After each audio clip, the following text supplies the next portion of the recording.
skala luas. Bukanlah seperti yang dianggap oleh pihak barat bahawa jihad itu adalah terror. Ya, jihad itu adalah pengganas. Kalau kita tengok yang lebih ganas lagi pada masa ini, tak lain tak bukan iaitu Israel. The New Israel. Tahu kan apakah sasaran mereka? The New Israel.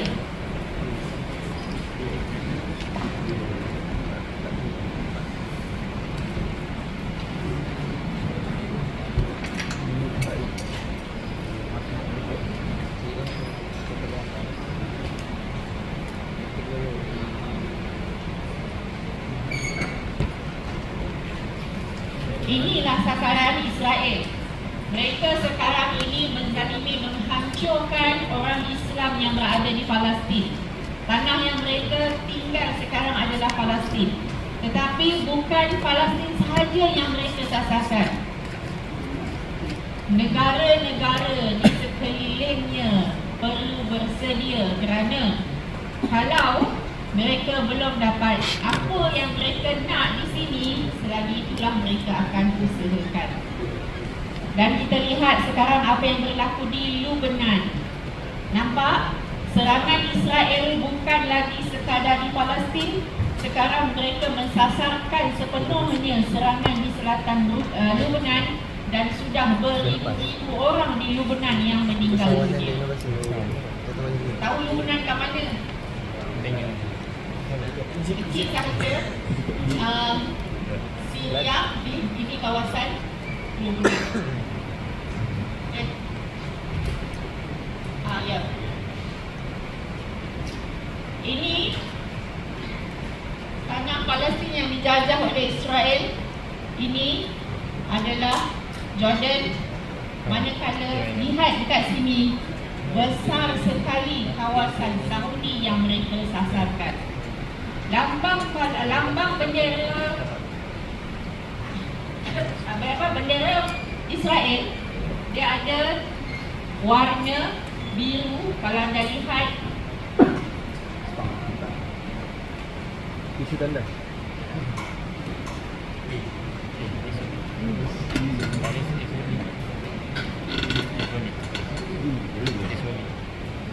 bendera Israel, dia ada dua biru di atas dan di bawah. Apa maknanya? Okay. Sasaran mereka ialah hendak menaiki di antara sungai Nil dan sungai Furat, kalau tak silap saya. Okay, tengok dekat sungai Nil yang mana? Sungai Nil terletak di sini. Dan satu lagi sungai di Furat, iaitu di Iraq. Itu sasaran mereka yang digambarkan dalam bendera mereka yang ada dua biru, iaitu Israel terletak di antara dua sungai tersebut. Warnanya pun memang biru. Ya, itulah makna tersirat dalam bendera Israel. So, bagaimana kita sebagai orang Islam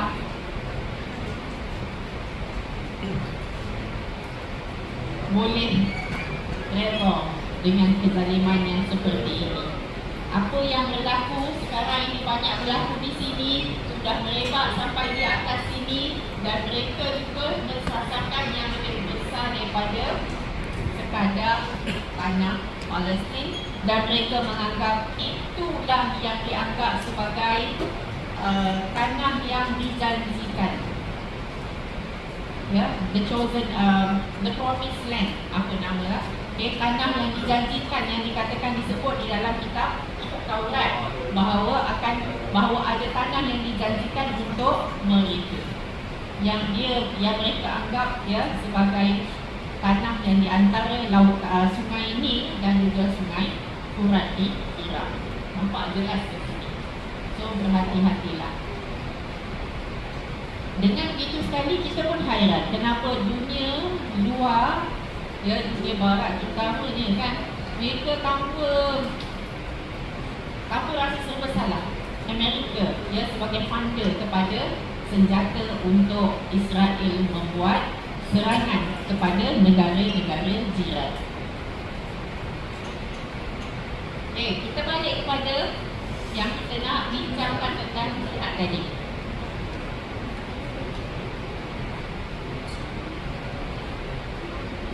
Kita telah bincangkan tempoh hari bahawa jihad ini banyak perspektifnya. Malah anda semua sebagai penuntut ilmu adalah mujtahid, orang yang berjihad menuntut ilmu. Hendak menuntut ilmu perlukan mujahadah. Ya, dalam jihad menuntut ilmu perlukan kepada mujahadah, melawan nafsu, syaitan, orang kafir dan sebagainya.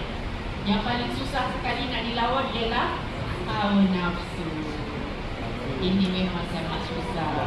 Sampai yang bangun pukul 4 pagi. Mana kita punya kapten? Siapa mana? Naufal kan?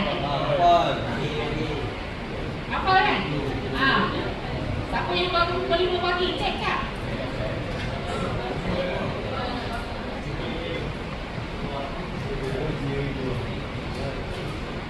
Saya pesan pada penuntut ilmu sekalian, untuk menuntut ilmu, bangun awal. Bangun awal ni senyap, sunyi, nyaman, bersihkan diri, solat, kemudian belajar. Kita boleh cakap lah, kata Allah sekarang zaman AI, zaman handphone, zaman semua di hujung jari. Tak payahlah nak menghafal ke, nak baca kitab macam-macam, nak buat nota, tak payah. Tekan je. Baru pelajar sekalian, sehebat mana pun ChatGPT, dia tetap tidak dapat menandingi beberapa kehebatan akal fikiran, kebijaksanaan. Contohlah, contoh ya, ada orang tanya tentang sah tak solat kalau pakai t-shirt lepas tu pakai telekuk. Sah tak solat? Kita tanya ChatGPT, dia jawab apa katnya? Hati-hati ya dengan ChatGPT. Saya tahu pelajar gunakan untuk buat assignment. Dalam ni taklah orang lain tak guna ChatGPT buat assignment kan. Kita kan guna ChatGPT, kita tanya macam-macam. ChatGPT tidak dilatih untuk bercakap benar. ChatGPT dilatih untuk bertutur dengan baik. Bertutur ya, maksudnya berinteraksi dari segi bahasa. Dia dilatih berkaitan dengan bahasa. Bukannya dilatih untuk amanah, jujur. Tidak. Kadang kan kita buka ChatGPT, kita minta dia, kita tanya dia tentang biografi seseorang. Dia akan hentam saja. Ya, dia merupakan seorang yang terkenal atau seorang dalam bidangnya apa semua, tapi di awang-awangan bidang apa dia pun tak tahu nak cakap, dia pun tak tahu. Kemudian kita masukkan nama orang lain, dia akan masukkan lagi respon macam yang dekat atas tu, lupa sikit. Kita bubuh nama orang lain, dia akan respon juga. Rupanya mengarut sahaja. Jadi dia tidak ada dia tidak dilatih untuk memberikan maklumat yang tepat. Belum lagi kalau kita kata kita tanya pasal LGBTQ, kejap dia sokong, kejap tak sokong, sebab biasanya memang dia tak sokong. Kalau dia sokong tu dia menipu. Tanyalah Copilot. Tahu Copilot? Siapa pengasas Copilot? Copilot. Mana tak pernah dengar Copilot tu pergi Copilot ni. Tak tahu Copilot? Ada beradik ChatGPT lah juga. Ya. Jadi Copilot pengasasnya Microsoft. Microsoft pengasasnya pro kepada pelangi. Jadi kalau kita tanya tentang LGBTQ, okey, ini memang depan ni, depan. Ada masalah. Semacam nak bagi tepukan gemuruh lah kerajaan.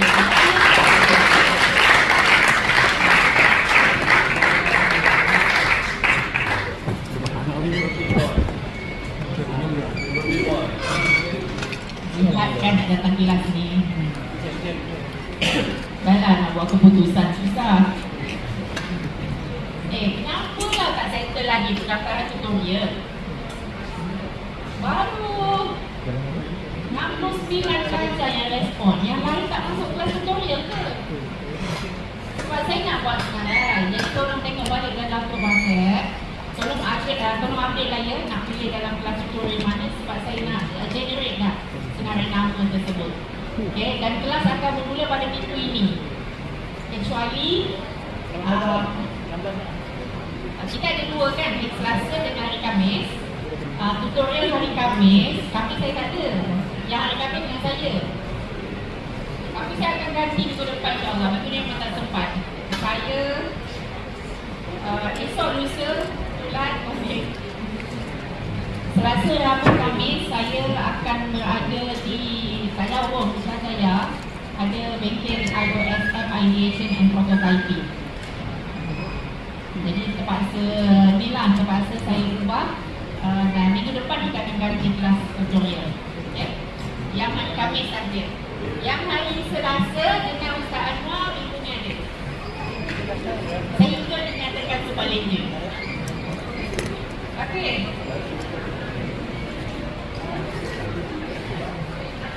Saya nak petik sekejap ya apa yang disebut oleh Ibnul Qayyim berkenaan dengan 4 bentuk jihad yang paling asas, iaitu hawa nafsu, godaan syaitan, kafir dan munafik, kezaliman dan kefasikan.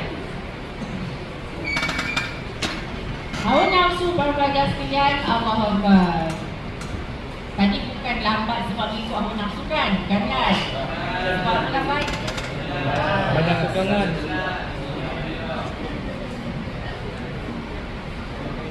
Nampak tolong pastikan pukul 5 pagi kawan-kawan bangun ya.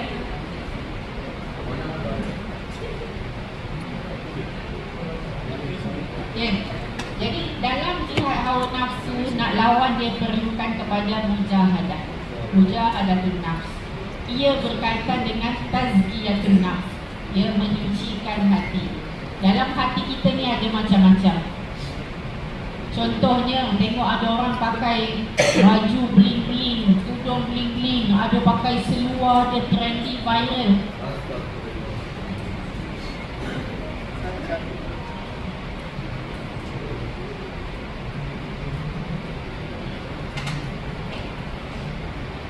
Ada orang update, asal makan ni kan ambil gambar share, asal makan ambil gambar share.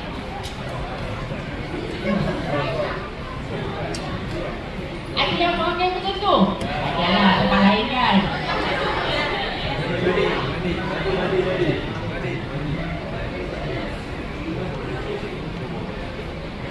Satu je nak cakap.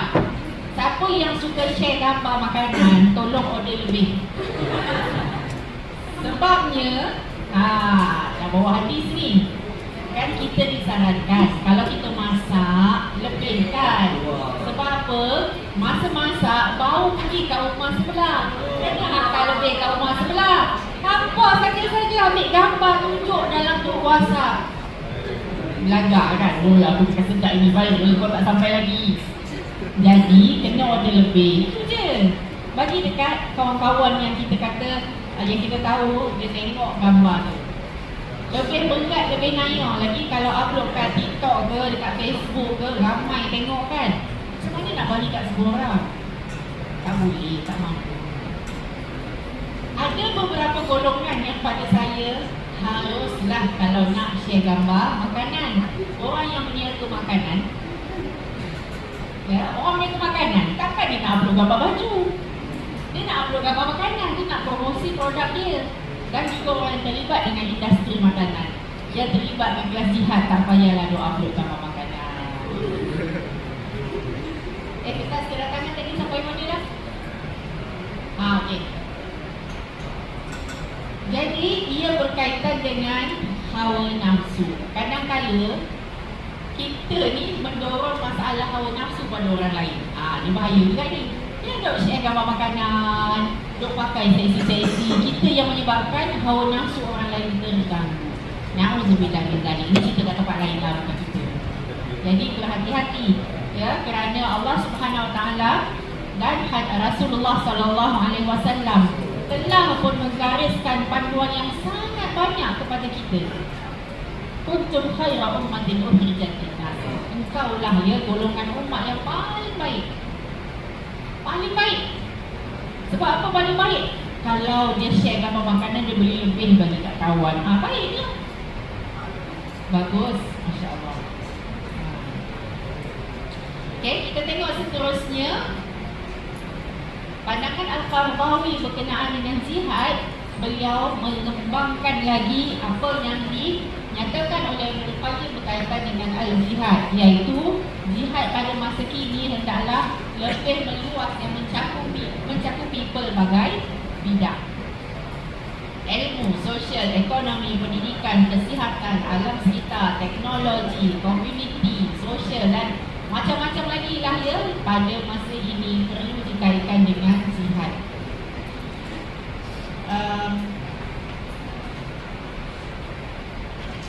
Kalau dalam belanjawan minggu lepas, gaji minimum dinaikkan jadi berapa?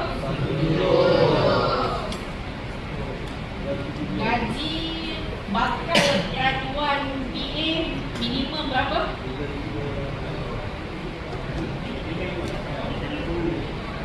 Tak sebel ke? Tak sebel sebab ada SPM, dia nak buat apa kan? Belum boleh dapat lagi gaji PA. Kalau kita kerja dengan dengan sijil tak ada, pengalaman tak ada, gaji basicnya 1,700. 1,700 tuan-tuan dan perempuan. Itu adalah level asnaf fakir miskin. Kita orang Islam digalakkan menjadi kaya. Ini satu bentuk jihad, ya, iaitu jihad ekonomi. Kenapa digalakkan jadi kaya? Kerana dengan kaya itu boleh bayar zakat. Zakat adalah rukun Islam. Jangan main-main. Walaupun dalam Islam tak sebut salah satu rukun Islam jadi kaya, tak. Tapi salah satu rukun Islam ialah bayar zakat. Maka kita kena berusaha menjadi golongan yang mampu membayar zakat. Macam mana nak bayar zakat kalau 1,700 sebulan? Harapkan pama ya pada minyak habis, minta pada bayarkan, nak makan pada bayarkan, ya pama. Maka berusahalah dengan bersungguh-sungguh. Ada orang murah rezekinya dengan ilmu. Bagaimana? Ya, apa rahsia boleh murah rezeki dengan ilmu ni? Kalau seseorang itu Naufal bangun 5 pagi, ikhlas, ulang kaji pelajaran, menguasai ilmu, hormat guru, selalu duduk library, ulang kaji walaupun kat library tu buka telefon, benda digital banyak. Sekarang banyak benda digital kan. Tapi persekitaran itu membantu kita untuk belajar.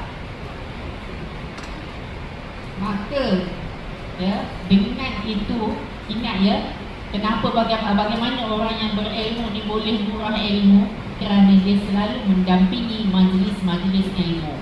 Siapa yang hadir dalam majlis ilmu? Para malaikat. Para malaikat bersama dengan orang yang menghadiri majlis ilmu, mendoakan kebaikan orang yang sedang menuntut ilmu. Ya, kalau nak sebut dalam Quran tu ada banyak sangat ayat Quran, ada hadis banyak yang cakap tentang ilmu. Ini jihad. Dari ilmu itu akhirnya pergi daripada ilmu ni nampak dia akan pergi menguasai kepada banyak perkara lagi. Dan jangan percaya, jangan terpengaruh dengan orang yang cakap SPM tak penting, buang masa. Belajar kat universiti tak penting, buang masa. Tidak. Bayangkanlah kalau semua anggap belajar kat universiti tak penting. tidak ada sesiapa yang belajar ilmu agama dengan mendalam keluar hadis, oh hadis, pengikut hadis, rupanya hadis palsu, tak ada orang yang tahu. Kalau sakit, kita jumpa siapa? Tok Bomo. Nak buat macam mana? Doktor tak ada. Tak ada siapa belajar medical dekat universiti. Tak ada siapa layak jadi doktor. Jadi sakit, jumpa siapa? Tok Bomo. Maka beralihlah pada zaman ke-8. Na'udzubillah min dzalik. Jadi pentingnya di situ ya, yang berkaitan dengan jihad madani, berkaitan dengan ilmu, berkaitan dengan ekonomi sehingga mampu membayar zakat dan membina kekuatan dan lain-lain lagi. Alright. Kita nak kita ada sentuh juga minggu lepas tentang betul-betul jihad. Yang ni selalu je lah. Sorry, betul-betul jihad dah. Kita nak masuk terus pada ni lah, Al-Quran dan jihad. Semua ada telefon, buka apps Al-Quran, cuba search perkataan jahadah. Boleh search tak? Ke telefon dia tak boleh search Arabic, dia set English je. English pandai. Okay, search perkataan jahadah dan lihat betapa banyak respon yang kita terima.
So, tengok dalam app masing-masing.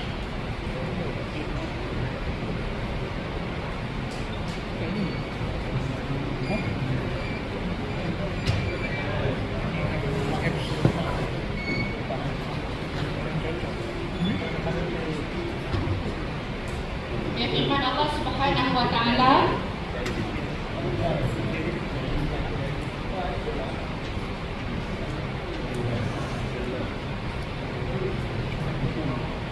kalau saya search dengan perkataan jim, ha, dal, ada 6 feedback.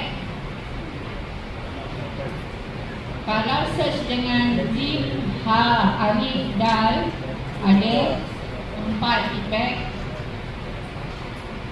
Feedback pula, result. Feedback macam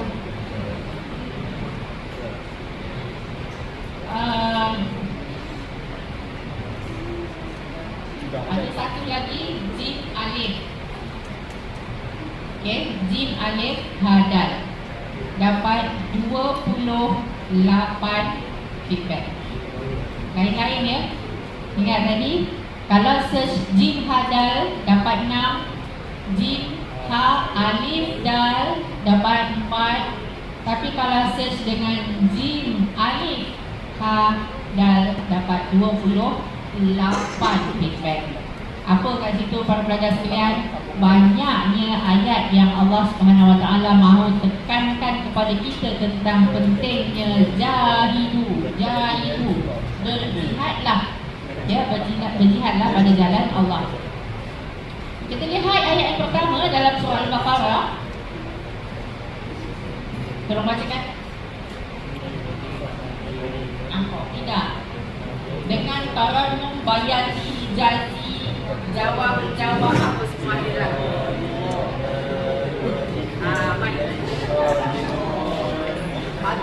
Patut yang belakang nampak tadi main depan.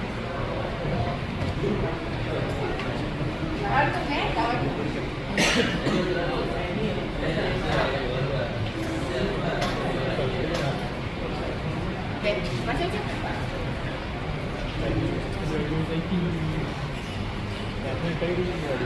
أعوذ بالله من الشيطان الرجيم إن الذين آمنوا والذين هاجروا وجاهدوا في سبيل الله أولئك يرجون رحمة الله والله غفور رحيم.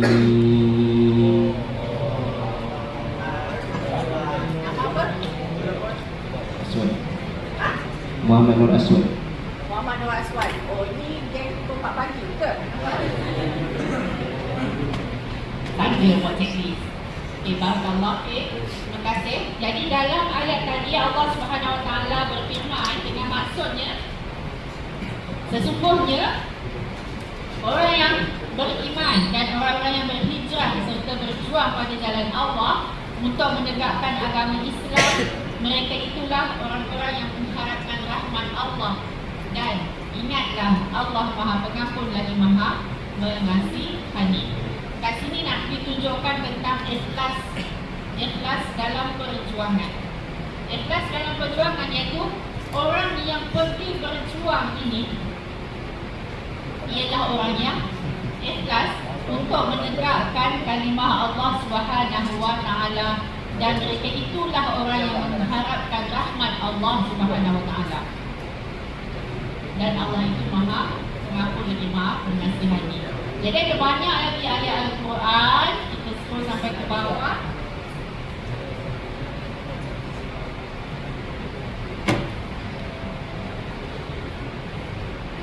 Baik. Jadi kat sini para pelajar sekalian ada perkataan jihad dalam Al-Quran dengan istilah jihadal, jahada, yujahidu, jihad dan sebagainya diulang sebanyak 41 kali. 8 kali ayat Makkiyah, 33 kali ayat Madaniyah. Makkiyah iaitu ayat Al-Quran yang diturunkan di Mekah, manakala 33 kali ayat Madaniyah. Madaniyah iaitu ayat yang diturunkan di Madinah. Kita faham apa perbezaan utama di antara ayat Makkiyah dan ayat Madaniyah. Ayat Makkiyah kebanyakannya berkaitan dengan akidah, nak menegaskan keesaan Allah Subhanahu Wa Taala. Kerana masa itu di Mekah, Islam datang dalam keadaan masyarakat sekeliling dihanyuti dengan ajaran amalan jahiliyah. Pada mereka, wanita adalah hiburan pada masa itu. Pada mereka, harta kekayaan adalah matlamat. Kekuasaan adalah kebanggaan. Anak-anak kecil adalah menyusahkan. Anak perempuan ditanam hidup-hidup. Walaupun kalau kita fikirkan keadaan suasana di Mekah pada masa, kalau kita fikir logikkan dengan kehidupan yang tandus pada masa itu dengan mengharapkan air dari telaga Zam-Zam, tetapi mereka begitu sombong, begitu angkuh dengan kehebatan masing-masing dan saling berbunuh-bunuhan. Perang di antara kaum Aus dan Khazraj berlautan selama beratus-ratus tahun. Itu yang berlaku di sekitar Madinah. Jadi suasana ni walaupun di tempat yang kering, tandus, gurun, Allah Akbar, manusia bergaduh, berbunuh, ya, itu satu perkara yang biasa. Jadi apabila Islam muncul di Mekah. Maka ayat-ayat berkaitan dengan jihad dikaitkan tentang akidah. Manakala kita tengok 33 kali ayat Madaniyah di Mekah, di Madinah, situasi Islam pada masa itu berbeza berbanding semasa di Mekah. Di Mekah, masyarakat yang ada nak bunuh Nabi di Mekah. Tetapi apabila baginda berhijrah ke Madinah, suasananya berbeza, iaitu penduduk Madinah mengayu-ayukan qala al-badru alaina, menyanyi min thaniyatil wada'. Begitu gembira dengan kehadiran Nabi Muhammad sallallahu alaihi wasallam yang membawa sinar dan akhirnya berjaya mewujudkan negara Islam di Madinah. Maka di Madinah pada masa tersebut banyak ayat yang berkaitan jihad diturunkan, di mana satu perkara yang berlaku pada masa itu, kebanyakan ayat jihad di Madinah adalah berkaitan dengan perjuangan di medan perang. Pada masa itu sesuai dengan keadaannya, iaitu hendak menggalakkan orang Islam keluar berjuang mempertahankan tanah air kerana dah kuat. Islam di Madinah telah berkuat. Maka kena perkukuhkan lagi agama Islam ke kawasan-kawasan yang berada di sekitarnya. Kalau lihat tadi peta hilang.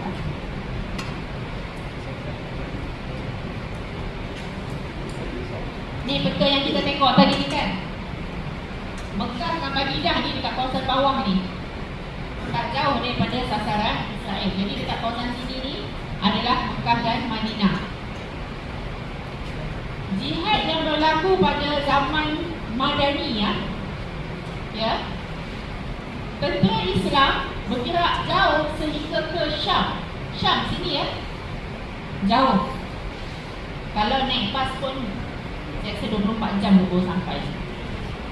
Saya tak pernah lah merasa, sebab saya belajar, macam saya cakap saya belajar kat sini.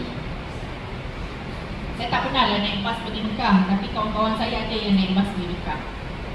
Arwah suami saya pun naik bas pergi Mekah buat umrah. Jadi dari Madinah, daripada Jordan tu naik bas sampai ke Sepadan. Tunggu Sepadan, dekat Sepadan lama kan. Lepas tu sampai ke sini dalam 24 jam naik bas. Itu naik bas. Jalan tak. Bukan naik bas. Kalau kita tengok orang Badui kan dia suka naik pasir kan. Dekat pasir kan orang Badui dia bawa dia punya 4-wheel drive laju-laju. Zaman Rasulullah SAW pada sekitar tahun 8 Hijrah, dengan menaiki kuda dan unta bergerak dari sini di tengah panas terik menuju ke atas sana sehingga ke dia panggil, kalau dekat tempat sebelah tu nama dia Mu'tah, bukan Mu'tah. Saya belajar di Mu'tah. Biasa dengar perang Mu'tah.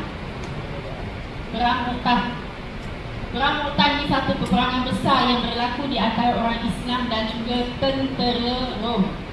Kenapa berlaku peperangan itu?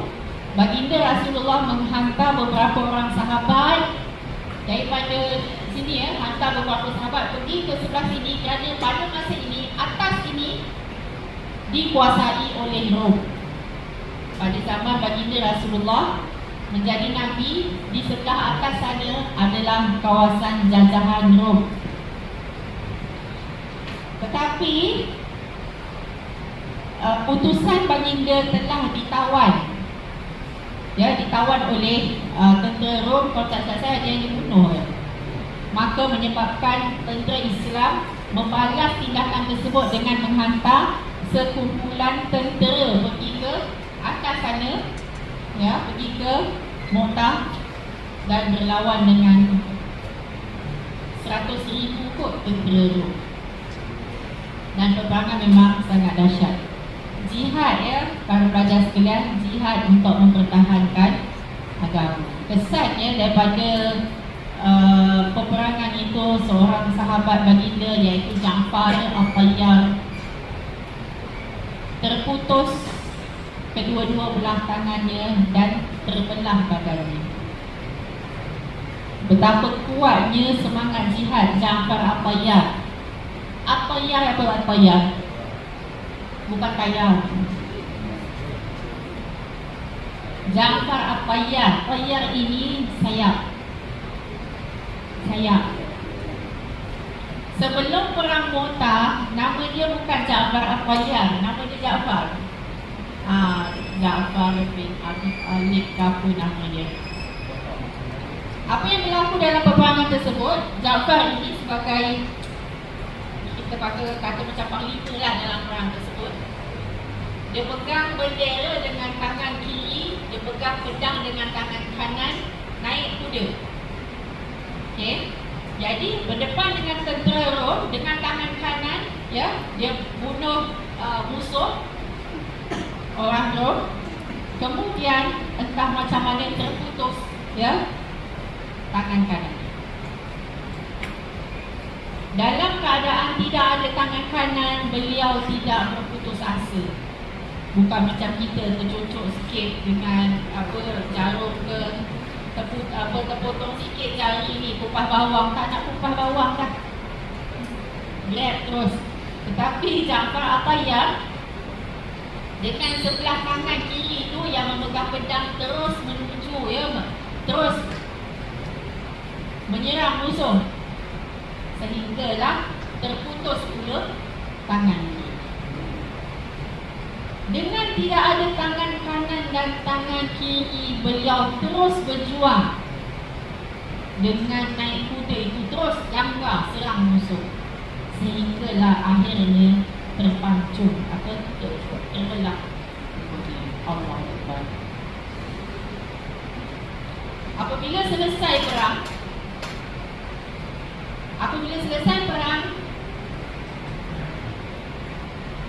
orang Islam jumpa jenazah beliau syahid dan sebelah tangannya, maka dikuburkan di satu tempat. Kemudian selepas pengebumian, mereka temui lagi sebelah tangannya jauh di bawah bukit. Dia kawasan tu kawasan Mekah ni rendah, kemudian dia ada tinggi sikit atas bukit. Satu tangan di atas bukit, satu lagi tangan di bawah. Pembelajar sekalian, maksudnya walaupun dalam keadaan sebelah tangan tidak ada, dia pergi jauh untuk terus menyerang musuh. Jadi di tempat ditemui tangan yang lagi sebelah itu, dibuat satu lagi makam khas untuk tangan beliau. Apabila berita tentang Ja'far At-Tayyar ini sampai kepada baginda Rasulullah SAW, baginda tersenyum kerana Allah telah sampaikan wahyu maklumat kepadanya bahawa Ja'far At-Tayyar, ya, telah terbang ke telah digantikan tangannya dengan sayap menuju ke syurga. Apalah sangat kalau kita berjuang. Tadi kan jihad madani, macam-macam jihad. Nak makan pun jihad, nak belajar pun jihad.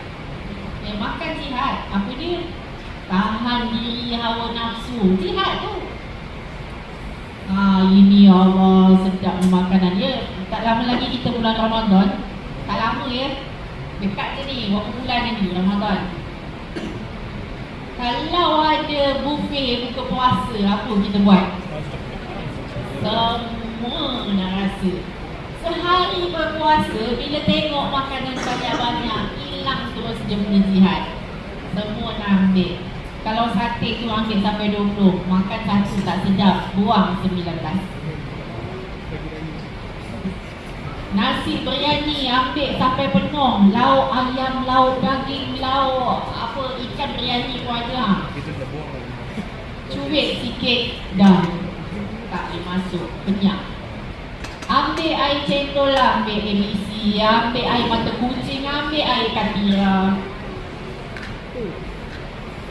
Bila sujud solat maghrib, qalu inna lillahi wa inna ilaihi raji'un. Jadi kita faham ya bagaimana ayat Madaniyah, ayat yang diturunkan di Madinah itu berkaitan dengan jihad sangat banyak. Kerana Islam berlakuan, Rasulullah boleh membina kumpulan-kumpulan perang untuk melakukan jihad perang. Okey. 14 kali jihad disebut dalam kata isim, 27 kali disebut sebagai fi'il. Jihad dalam Al-Quran merupakan ajaran agama yang mengandungi maksud atau erti, gerakan dan kesungguhan diri sebagai suatu upaya untuk mencapai tujuan tertentu. Okey, dah letih ke? Nak toleh apa? Pusing diri, tak payah lah ya. Nak pusing diri tak? Pusing diri. Pusing diri, mana diri? Tumpuk orang depan. Kesian kat dia, Sikit. Ini jihad betul ilmu. Okey, balas dendam dekat orang yang kanan.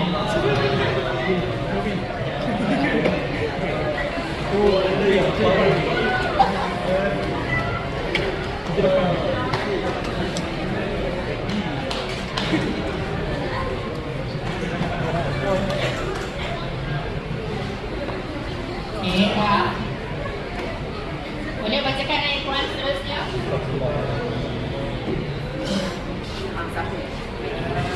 Sampai tak? Sampai. Sebentar. Masa habis. Jangan tarik sana. Tak ada. Entah macam mana.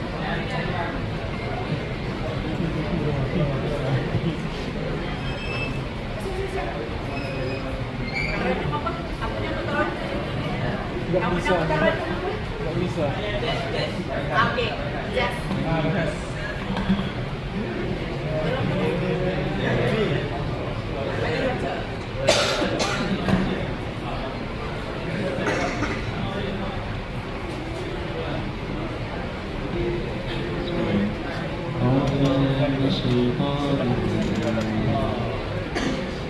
يا أيها الذين آمنوا هل أدلكم على تجارة تنجيكم من عذاب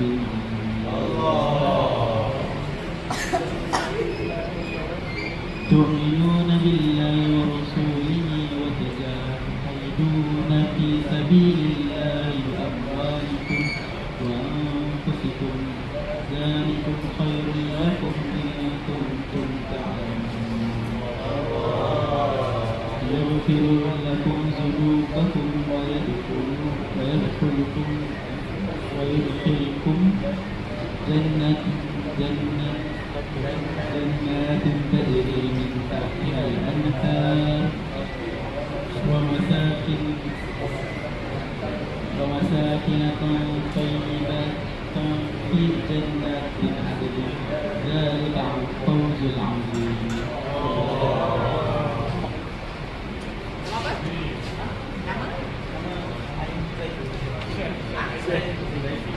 Kasih Zaidi. Jangan tak baca. Kalau saya bagi main, so baca Quran ni, so baca Quran, baca. Kenapa tak nak baca Quran? Jangan malu. Hadis Rasulullah SAW menyebutkan, man qara al-Quran falahu. Tahu tak hadisnya? Man qara al-Quran, tahu apa dia sambungannya? Man qara al-Quran falahu.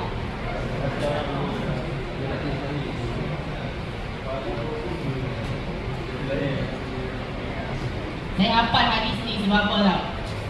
Man qara al-Quran falahu hasanah. Saya hafal. Apa sebab saya hafal? Sebab kamu bersyarah. Man qara al-Quran falahu hasanah. Wal hasanatu bi'ashri amsalha. La aqulu alif lam mim harf, walakin alif harf wa lam harf wa mim harf wa likulli harfin hasanah.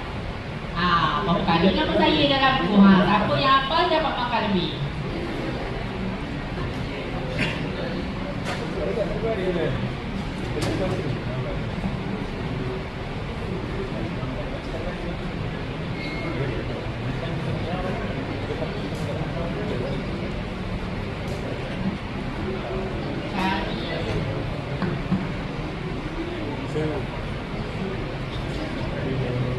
Tak bergerak. Sembunyi dah. Takut tak bergerak.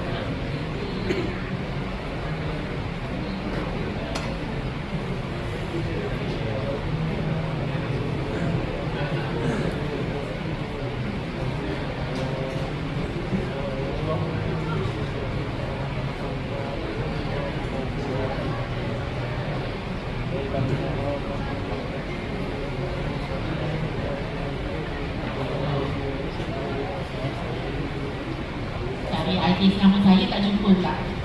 Okey. Kalau kita search, oh salah eja tadi man qara'a.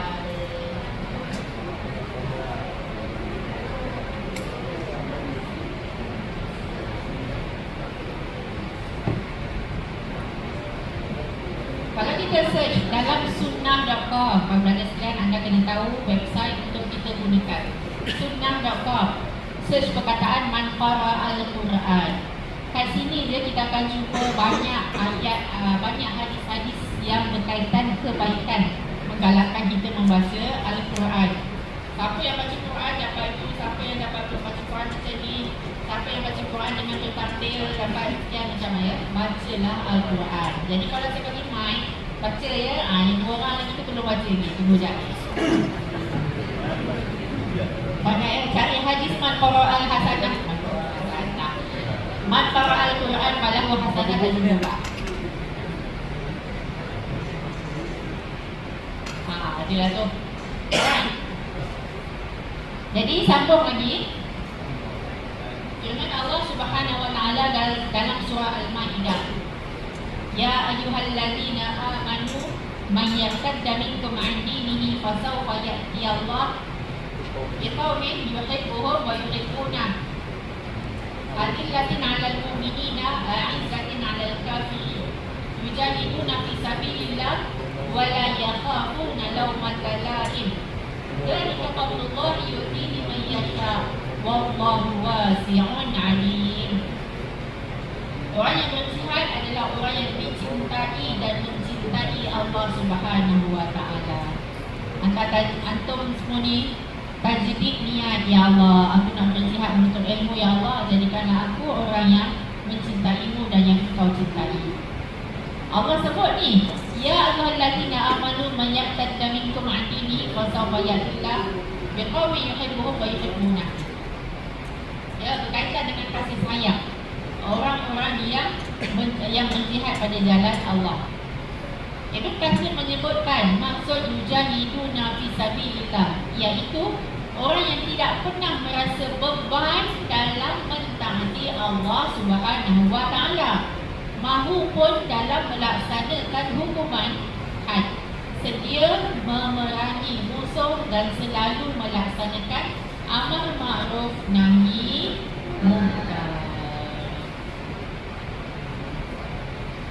Ini ya ayat dalam surah Al-Maidah. Surah Al-Maidah ni kita tahu lah ya, dia ayat Madaniyah. Surah Al-Maidah surah Madaniyah. Maka ayat-ayat dalam tu ayat Madaniyah. Yang bercakap tentang apa dia?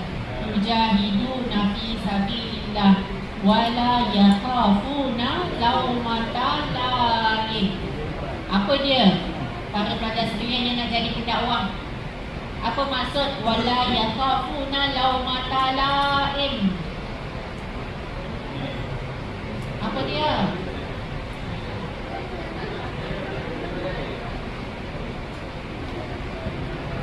Mereka ini orang yang berjihad tidak takut celaan orang-orang yang mencela. Ini jihad. Jihad.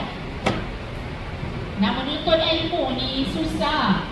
Pai tidur je dekat rumah. Buat apa susah payah? melepak je kan lebih membahagiakan. Kalau hidup tu nak bahagia semata-mata, kita fikir macam tu. Tetapi menuntut ilmu diperlukan kesungguhan. Dalam menuntut ilmu, ada yang bila kita tanya soalan jawab salah, ada yang dah menghafal 10 kali ulang-ulang tak dekat-dekat. Ada pula kawan maki apa yang berlembab sangat, macam tu kan. La yakhafuna laumata laim. Jadilah kita orang yang tidak takut celaan orang yang mencela. Tak apalah aku belajar hafal 10 kali tak hafal-hafal. Aku cuba. Yang penting aku cuba. Bukannya tak payah hafal lah, buat penat je. Itu awal-awal lagi dah kalah dalam perjuangan. Okay, next. Yang kecil sangat pula kisah ni. Cuba buka surah At-Taubah ayat 19 hingga ayat 22. Kedudukan orang yang berjihad tidak sama dengan orang yang duduk diam memakmurkan jemaah haji. Kita tahu bahawa Mekah dan Madinah adalah tempat yang menjadi kunjungan orang untuk beribadat. Orang datang dari Syam, orang datang dari Taif, orang datang dari Yaman untuk melakukan ibadah haji dan umrah. Maka sudah menjadi kebiasaan di Mekah itu ada telaga Zam-Zam. Maka penduduk akan menjamu, menghidangkan air, menyediakan air minuman untuk orang yang datang menunaikan haji. Tetapi apabila berlaku satu situasi, baginda Rasulullah mengajak penduduk untuk keluar berperang, maka ada sebilangan masyarakat yang enggan turun berperang. Dia kata dia nak sediakan minuman. Masukkan ayat kepahirannya pasal Qaranu hijazi.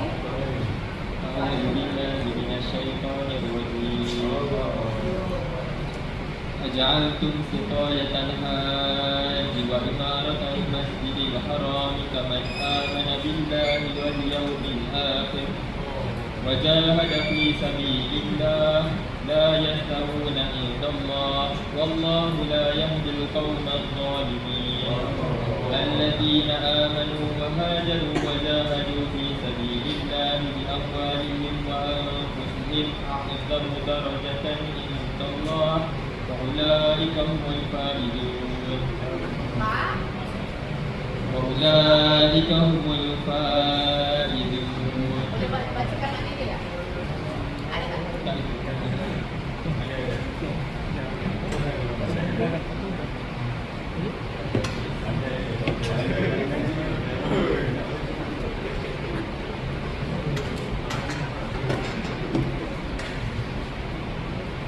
Maksudnya, adakah kamu sifatkan hanya perbuatan memberi minum kepada orang-orang yang mengerjakan haji dan hanya perbuatan memakmurkan masjid Al-Haram itu sama seperti orang yang beriman kepada Allah dan hari akhirat serta berjihad pada jalan Allah? Mereka yang bersifat demikian tidak sama di sisi Allah, dan Allah tidak memberikan hidayah petunjuk kepada kaum yang zalim. Sesungguhnya orang-orang yang beriman dan berhijrah serta berjihad pada jalan Allah dengan harta benda dan jiwa, mereka adalah lebih besar dan tinggi derajatnya di sisi Allah daripada orang-orang yang hanya memberi minum orang-orang haji dan orang yang memakmurkan masjid sahaja.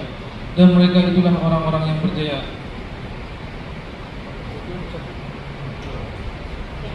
Sampai Mulfa Izin. Kali ini nama apa? Farhan? Okey, double F. Farhan dan Farhan, terima kasih Barakallahu.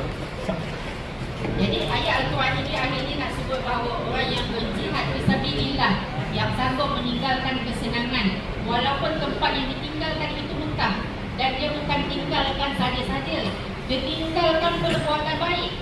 Baik ya, memberi minum orang yang datang berbuat haji, musafir, datang dari Yaman, datang dari Mesir, datang dari Iraq, dari Syam dan sebagainya, jamu minum, perbuatan yang baik. Tetapi wajahidun, orang yang berjihad dengan orang yang berhijrah dan berjihad pada jalan Allah dengan hartanya dan jiwanya, mereka itu lebih besar lagi, ya, darjatnya lebih tinggi lagi darjatnya di sisi Allah Subhanahu wa Ta'ala.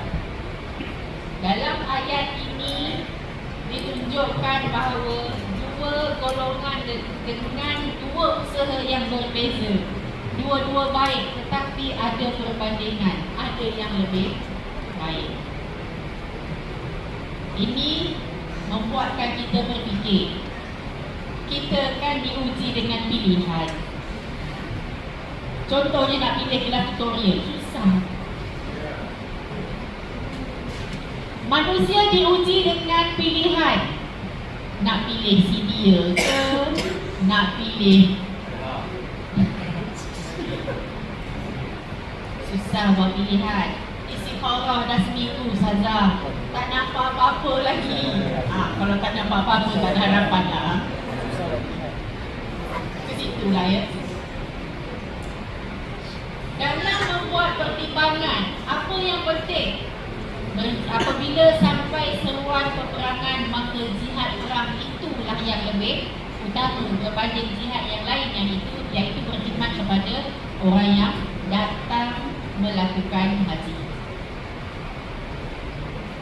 Kerana apa? Kerana mempertahankan agama, mempertahankan tanah air itu lebih utama. Kalau itu tidak dipertahankan, orang yang datang tidak ada orang yang datang mengerjakan haji, ya, tidak terlaksana perkara yang seterusnya. Firman Allah Subhanahu wa Ta'ala dalam surah An-Nisa ayat 95 ayat 76-77. Saya nampak ni.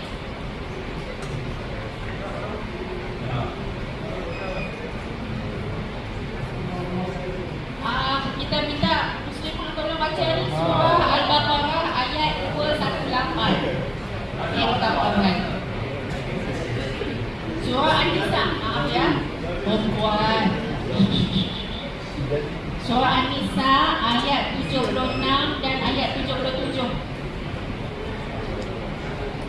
Surah An-Nisa ayat 76 dan 77. Kenapa ada kursi kat sini ya? Betul lah. Ayo duduk. Bila duduk je tak ada orang.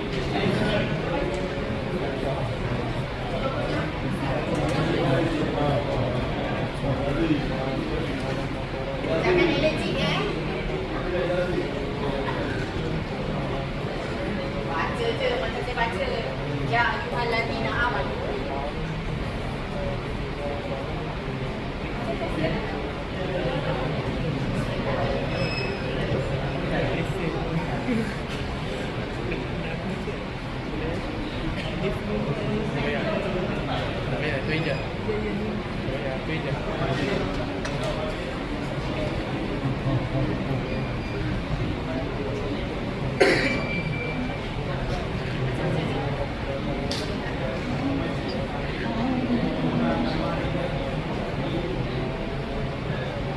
الذين آمنوا يقاتلون في سبيل الله والذين كفروا يقاتلون في سبيل الطاغوت فقاتلوا أولياء الشيطان إن كيد الشيطان كان ضعيفا.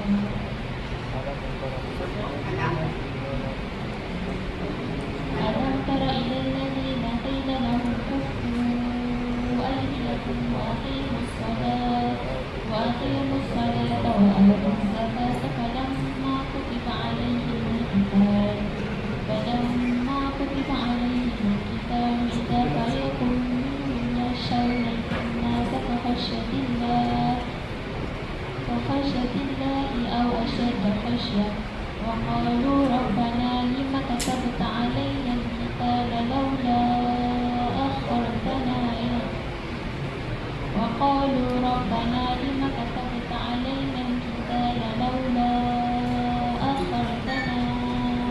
إلى أجل قريب قل متاع الدنيا قليل والآخرة خير لمن اتقى ولا تظلمون فتيلا. Orang-orang yang beriman berperang pada jalan Allah dan orang-orang yang kafir pula berperang pada jalan Tauhid. Oleh sebab itu, beranilah kamu akan mengikut syaitan itu, kerana sesungguhnya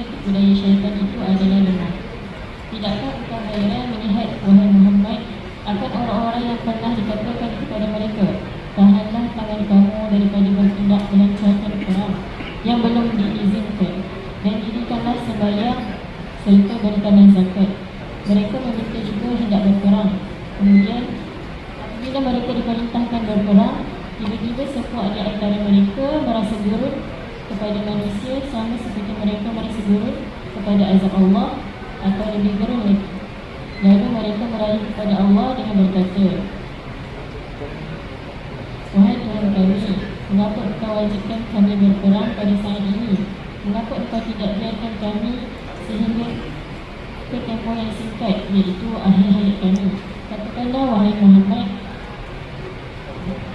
harta benda yang menjadi kesenangan di dunia ini adalah sedikit sahaja dan akhirnya akan lenyap, dan balasan hari akhir itu lebih baik lagi bagi orang-orang yang bertakwa, kerana ia lebih mewah dan kekal selama-lamanya, dan kamu pula tidak akan dianiaya sedikit pun. Terima kasih nama Amira Aisyah. Baik, terima kasih barakallahu fikum. Dalam ayat tadi, surah An-Nisa ayat 76, ayat 77 menceritakan bahawa ada satu tips kalau kita nak tahu apakah seseorang itu kuat imannya ataupun tidak, iaitu dengan adab berjihad. Contohnya Naufal kan, nak ajak kawan bangun pukul 5 pagi, jomlah bangun pukul 5 pagi kita baca buku. Baca buku je pun, bukan ajak duduk tanam ke, cuci tandas ke, tak ada. Jomlah bangun 5 pagi, baca buku. Kat situ kita dah boleh nampak siapa yang ikhlas nak berjihad menuntut ilmu. Dalam ayat itu yang disebutkan tadi, apabila diajak turun berperang melakukan jihad, ada yang kata, kenapalah engkau tak postpone sahaja, tangguhkan, ya, bagi ke orang lain, ataupun nantilah. Ya, takkanlah pukul 5 pagi nak bangun baca buku, pukul 10 pagi pun boleh baca buku juga. Tak sampai. Jadi nak tahu kawan kita sanggup berjuang ataupun tidak, kita ajak untuk melakukan jihad. Kita nak buat program ni, kat mana? Dekat kampung. Kampung ni pedalaman sikit. Nak pergi tu kena naik basikal, kena jalan kaki. Kereta tak boleh masuk, motor pun tak boleh masuk. Boleh jadi juga kan? Tanahlah panas. Kat situ kita boleh nampak kesanggupan seseorang itu berjihad. Okay. Ayat seterusnya dalam firman Allah Subhanahu Wa Taala. Ayat mana ni? Innal ladzina amanu wa hajaru wa jahadu bi amwalihim wa anfusihim fi sabilillah wal ladzina amanu, tak nampak.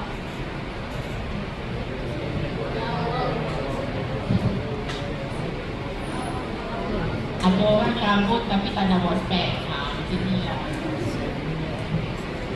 Bismillahirrahmanirrahim.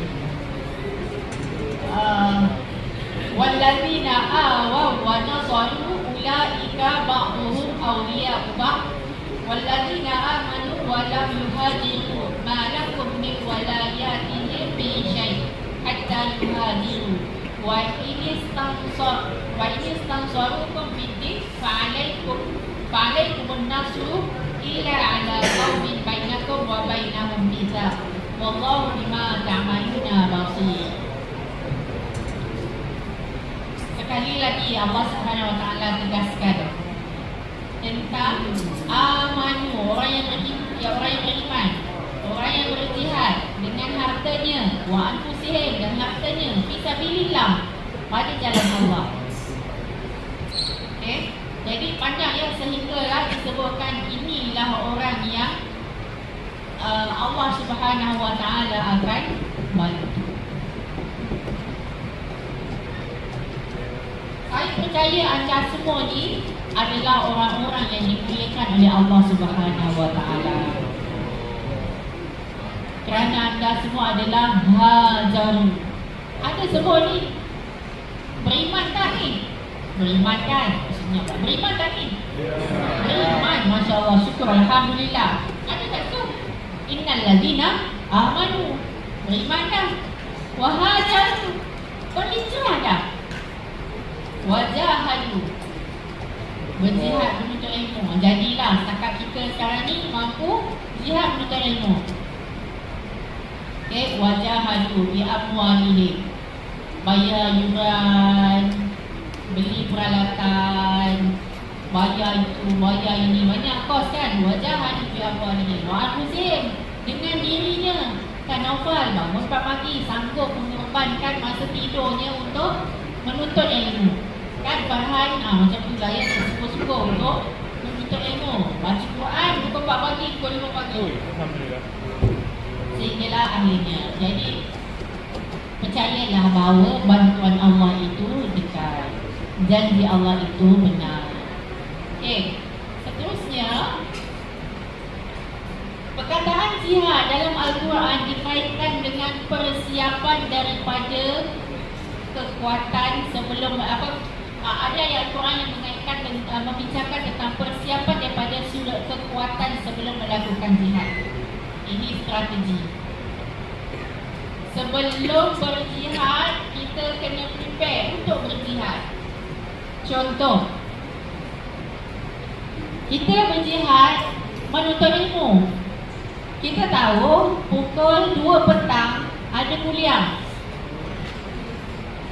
Dalam ayat ini nak sebut tentang wa'iddu lahum mastata'tum min quwwah. Siapkan diri kamu dengan kekuatan. Penuntut ilmu dia kena kuat apa? Kuat fizikal, kuat mental, rohani kena kuat. Kalau tak, kelopak mata dia berjantung. Kena kuat.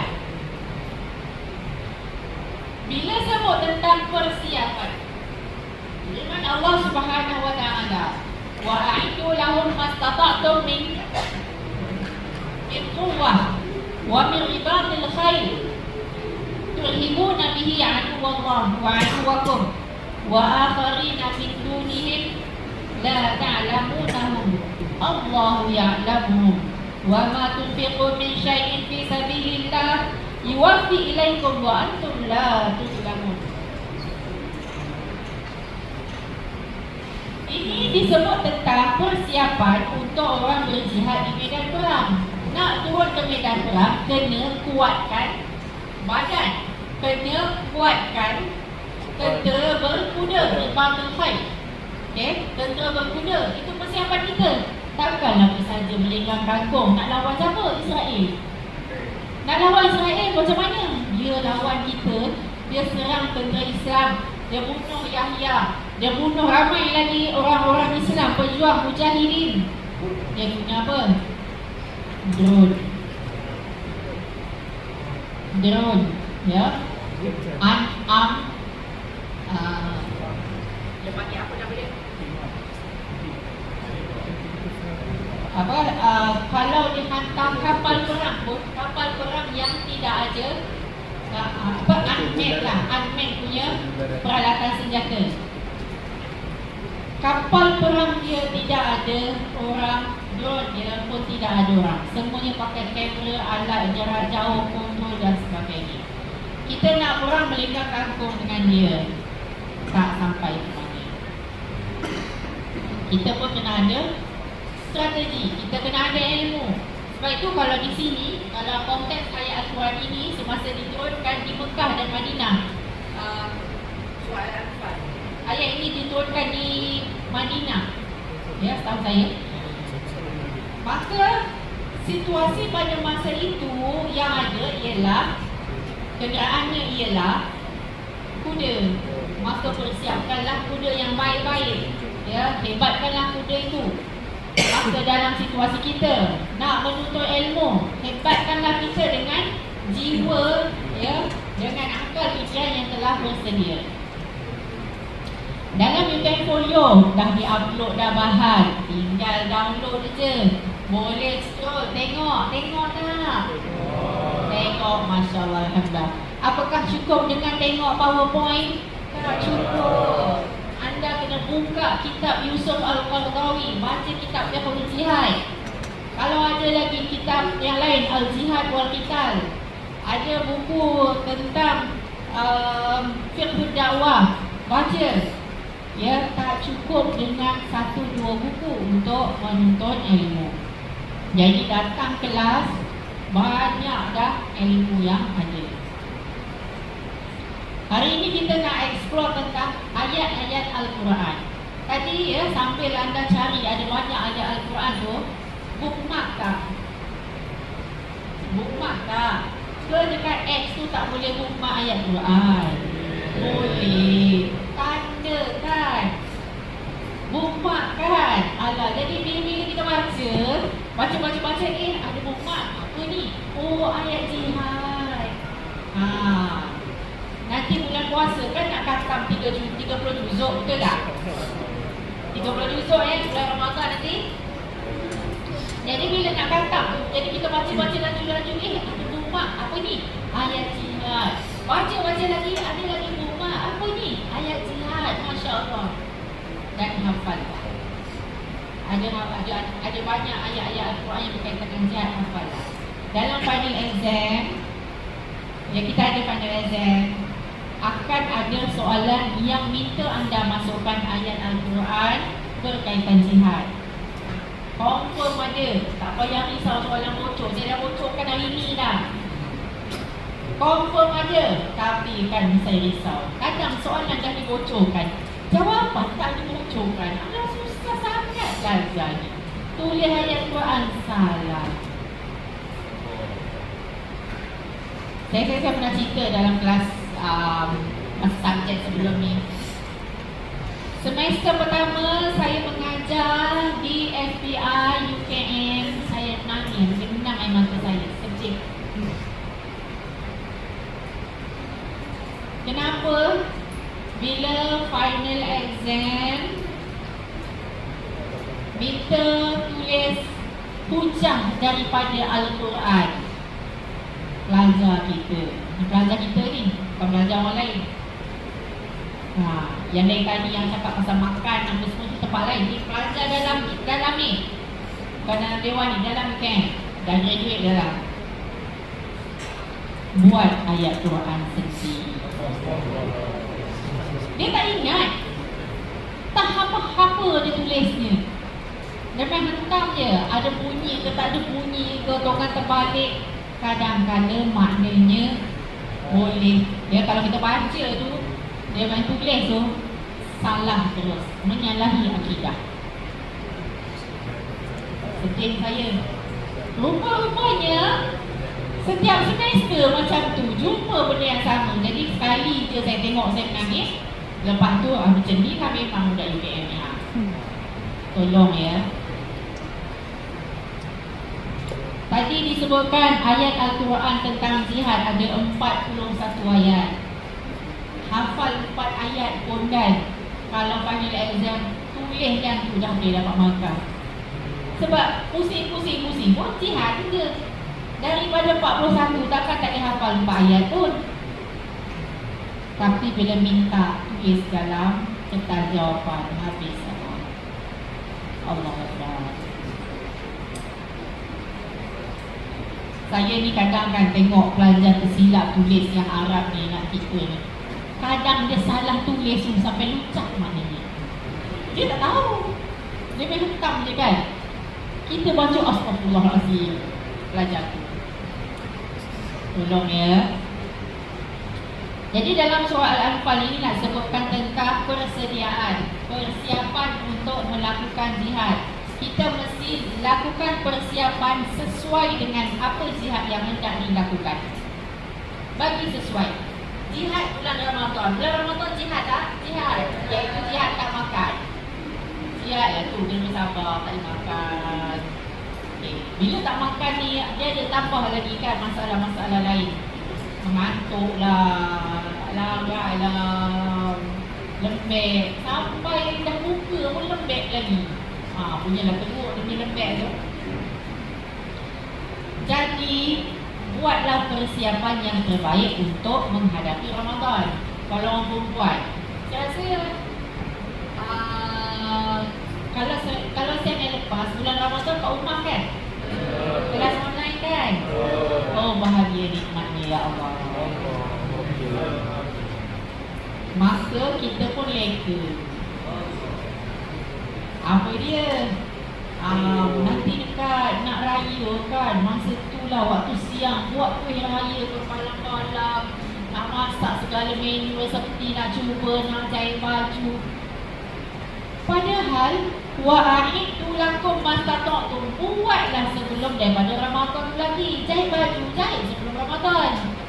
Nak hias rumah, nak cat, nak bersih, nak bagi cantik, buat sebelum Ramadan. Ramadan ni kita fokus kepada nanti dia cakap Ustazah, menghias rumah pun ibadat. Iyalah ibadat, tapi lepas tu nak solat tak larat. Dah penat, sibuk mengemas dia.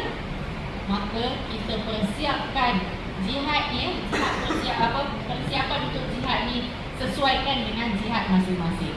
Kita tahu tadi ada jihad hawa nafsu. Macam mana nak mempersiapkan diri kita menghadapi hawa nafsu ni?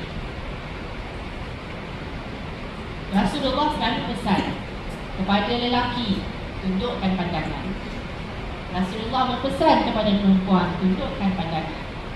Daripada mata aduh ke hati bukan.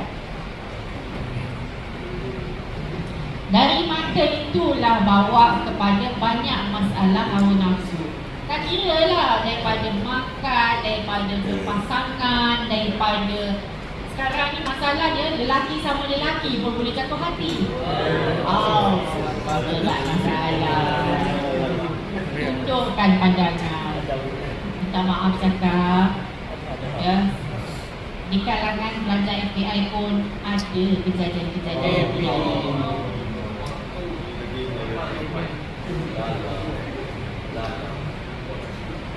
Bala dari Allah Subhanahu Wa Taala. Kalau Allah nak turunkan, dia bukan turunkan dekat orang yang bermaksiat sahaja. Bahala itu akan kena dekat semua, walaupun orang yang tidak berkaitan. Kerana kemurkaan Allah ini sangat dahsyat. Takutilah kemurkaan Allah. Carilah redha Allah. Sebab itu kena buatkan iman. Kena buat iman. Caranya, tadi kan persiapan nak menjaga hawa nafsu. Tundukkan pandangan. Jangan bila hawa nafsu dah tak terkawal baru nak tunduk pandangan. Masa tu dah terlambat. Patutnya sebelum tu lagi kita elak perkara-perkara yang boleh merosakkan perasaan dalam hati kita, ya, supaya tak adalah berlaku yang sampai kes-kes yang kita dengar sampai ke bayi dihantar ke rumah Jabatan Kebajikan Masyarakat. Kenapa bayi ini sampai ke rumah Kebajikan Masyarakat? Dibuang oleh ibunya. Mana bapanya tak tahu.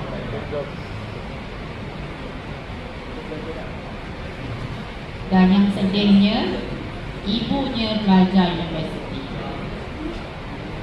Ini kisah benar. Ibunya pelajar universiti. Pelajar universiti ni bijak. Dia tak berkawan dengan orang yang berpelesiran di luar. Siapa kawan dia? Pelajar universiti juga. Sebab itu saya kata berhati-hati. Firman Allah Subhanahu Wa Taala sebutkan wala taqrabuz zina. Jangan dekati zina. Jangan dekati zina. Bukan wala tazinu ya dalam ayat tu. Bukan wala disebut wala tazinu. Wala taqrabuz zina. Pintu-pintu jalan yang boleh membawa kepada zina itu juga perlu kita jauhi. Kerana kalau dah berada pada pintunya, masa itu dah tak boleh nak kawal. Selalu ya, kalau yang perempuan, bagaimana nak mengelakkan perkara-perkara yang tidak ini. Pertamanya jangan ada peluang. Jangan ada peluang. Bila ada peluang, yang ini kadang-kadang boleh sampai kes bergul.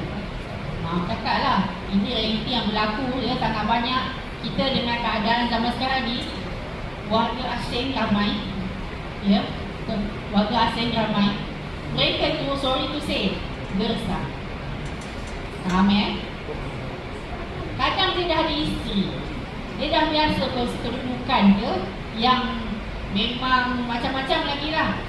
Sebab itu kena berhati-hati. Saya bukan nak kita berpandangan yang negatif kepada pekerja asing, ya tak, tetapi berhati-hati kerana sebahagian besar mereka adalah gersang. Sebab itu kadang-kadang kalau mereka ada peluang, dipeluk saja orang perempuan kita. Sebab dia tengok kita ni adalah kecil, lembek, lembut pula. Jadi senang sangat untuk diperlakukan dengan tindakan-tindakan yang berkaitan gagalnya mengawal hawa nafsu. Okey, jauh pula kita sembang.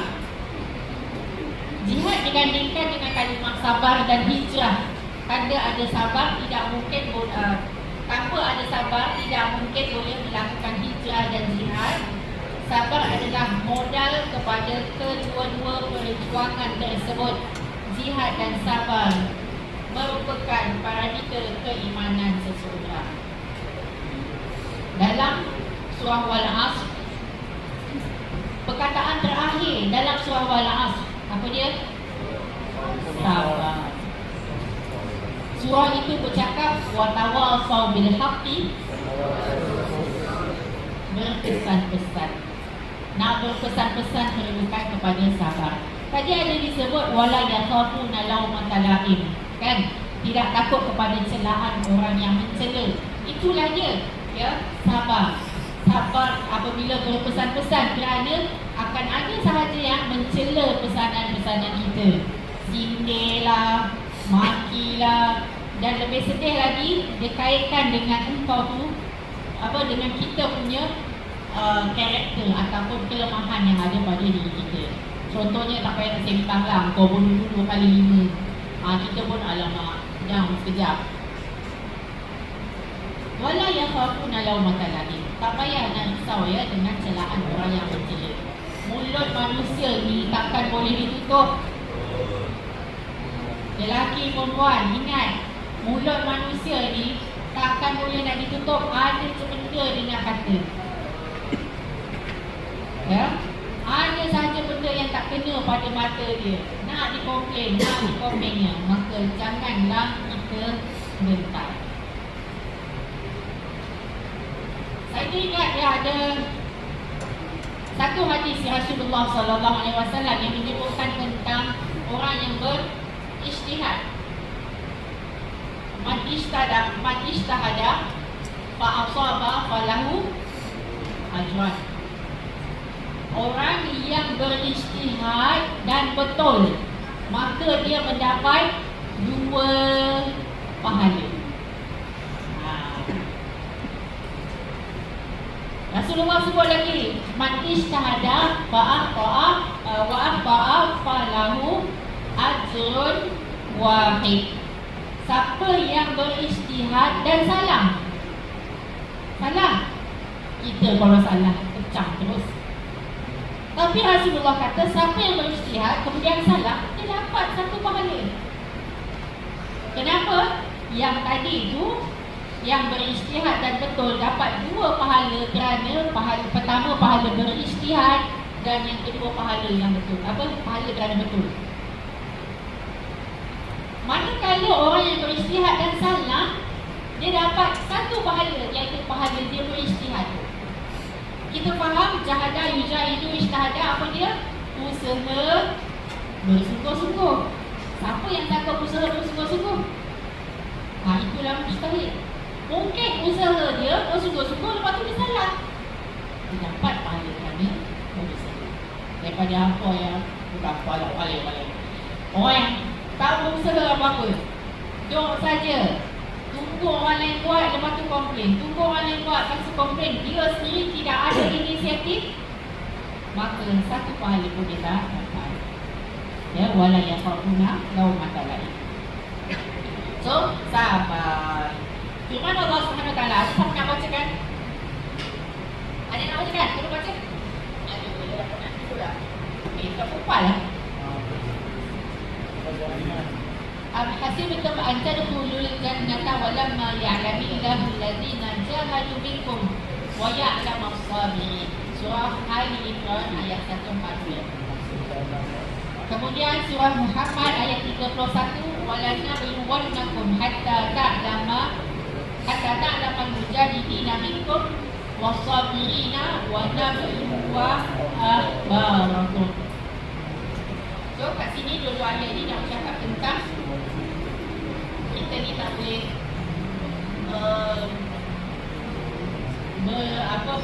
bersenang lenang, mengambil mudah. Ya, mengambil mudah, ambil kita kata comfort zone. Orang putih katakan kita pilih comfort zone yang senang, yang selamat, yang tak payah buat apa-apa. Rasul Allah sebutkan hasil betul anta dan betul jannah. Apa kau rasa? Apakah kamu fikir rasa hang boleh masuk syurga? Walamma ya'lamillahu allazina jahadu minkum, sedangkan tak tunjukkan lagi kamu ini berjihad atau tidak. Allah tak nampak lagi kamu sangka berjihad tidak. Okay? Wa ya'lamu as-sabirin, ya? Sampai kita dapat tunjukkan kesabaran. Maka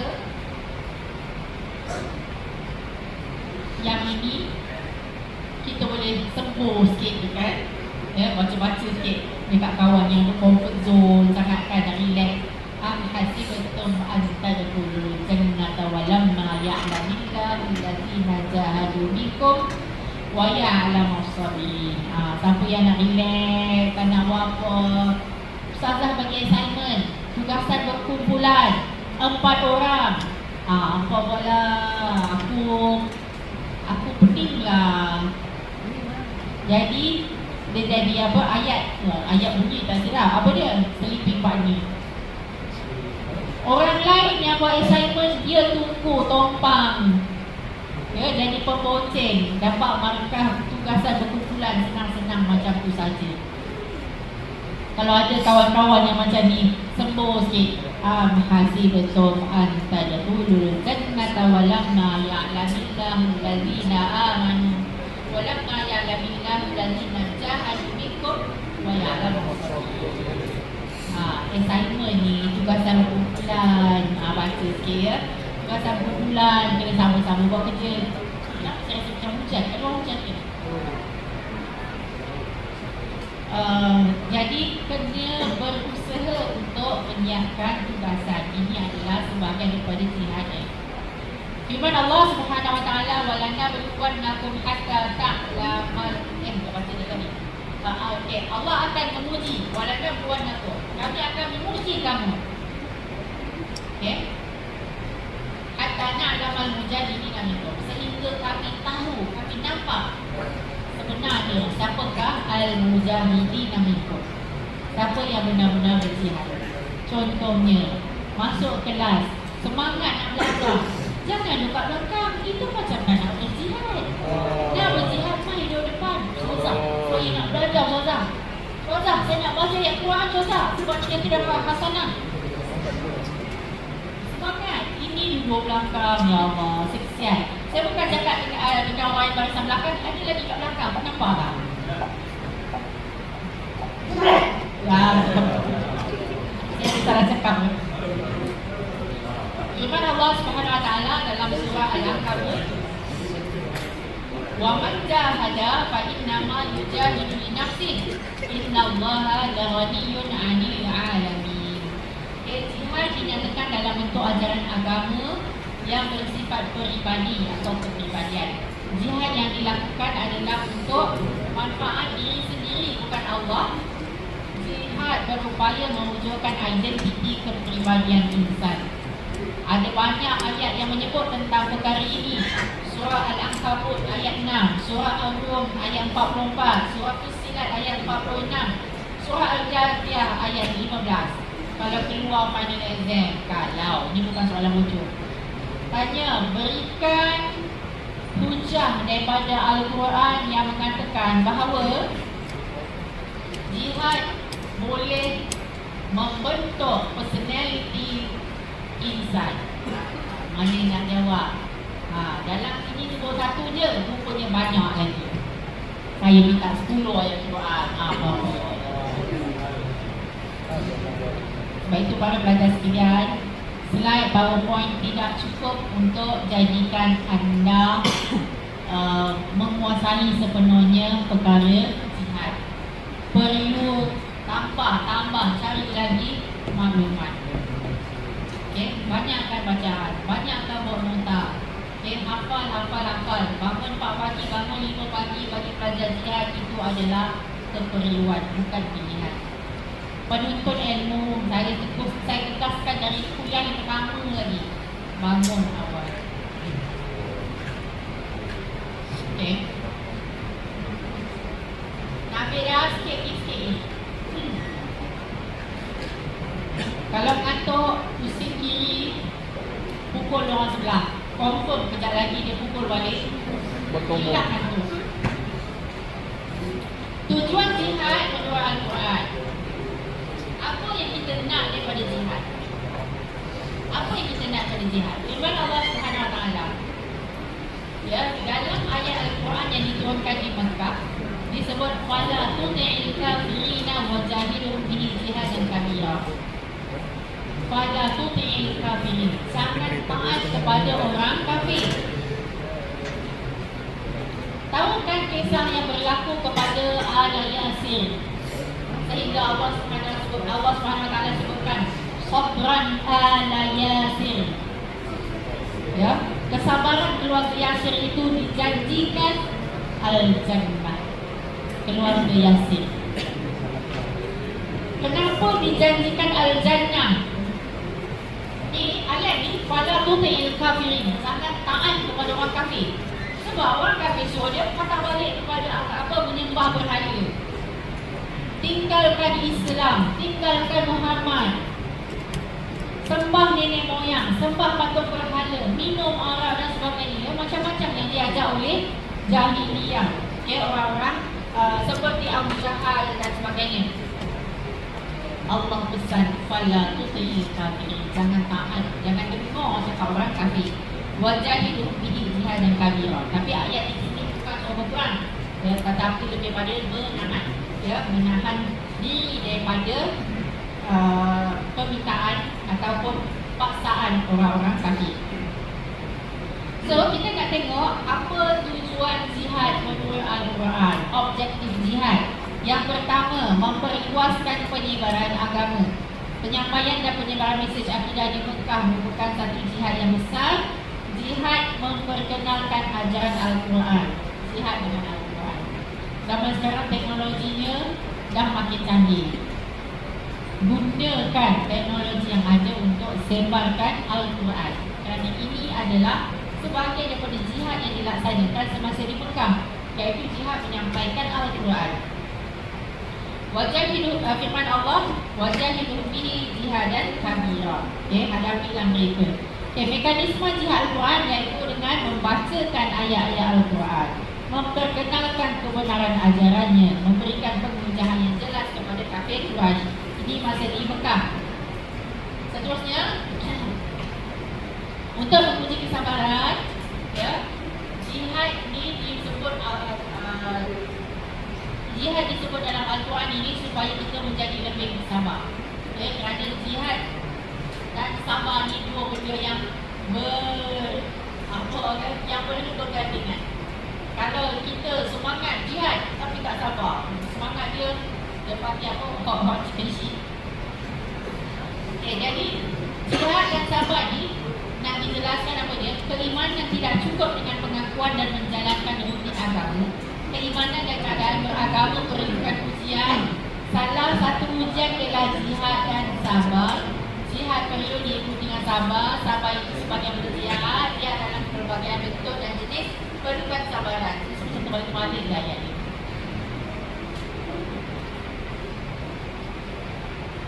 Kat situ nak menjelaskan,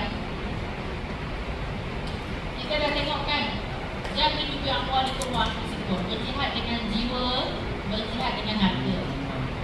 Contohlah kita ada duit RM1, RM1 tu yang kita ada. Nak berjihad macam mana? Kena kuat jiwanya. Kalau tak, kita tak sanggup nak berkorban dengan duit yang tak ada banyak itu sahaja. Kita ada tubuh badan yang sihat. Contoh ya, Masjid UKM nak buat gotong royong, tubuh badan sihat. Tak payahlah bagi orang lain lah exercise ni, tak boleh kena panas ya. Kalau berpeluh nanti hilang kolesterol, kalori semua nanti hilang. Jadi kat situ nampak ya, jihad dan juga sabar dia kena bersekali. Okey, objektif jihad dalam Al-Quran yang ketiga, untuk menghalang atau mencegah ancaman musuh. Ada disebut dalam beberapa ayat Al-Quran, iaitu musuh yang dimaksudkan ialah musuh yang zahir. Itu yang pertama. Dan yang kedua, musuh yang tidak nampak, iaitu syaitan dan hawa nafsu. Tak nampak. Okay. Terusnya, musuh-musuh tersebut dapat dihadapi jika hidup dalam keadaan yang beradab. Sebab itu perlu berjihad. Jihad dilakukan untuk membetulkan akidah yang tercemar atau rosak akibat dipengaruhi oleh musuh-musuh. Orang yang berjihad akan mendapat petunjuk daripada Allah Subhanahu Wa Taala. Firman Allah, "Walladzina jahadu fina lanahdiyannahum subulana wa inna Allaha lama'al muhsinin." Soalan Nabi. Sikit. Bila nak habis sikit. Tak banyak tadi lah, ada 7 slide. Objektif yang keempat, iaitu untuk mencegah kezaliman. Salah satu sebab disyariatkan peperangan kepada orang Islam yang dizalimi oleh orang kafir. Maksud dia, contoh tadi saya ada bawa cerita tentang peperangan Mu'tah.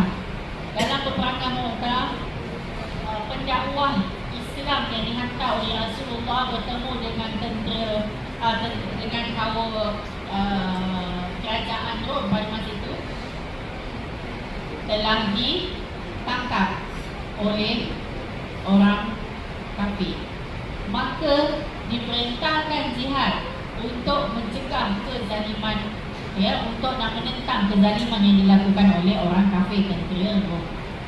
Tentera Rom ni agama apa? Dia sebut Islam lawan Rom, Islam lawan Rom. Sebenarnya lawan siapa? Kristian, Nasrani. Ya, itulah yang dilawan. Okay. Orang tentera Rom, kerajaan Byzantine,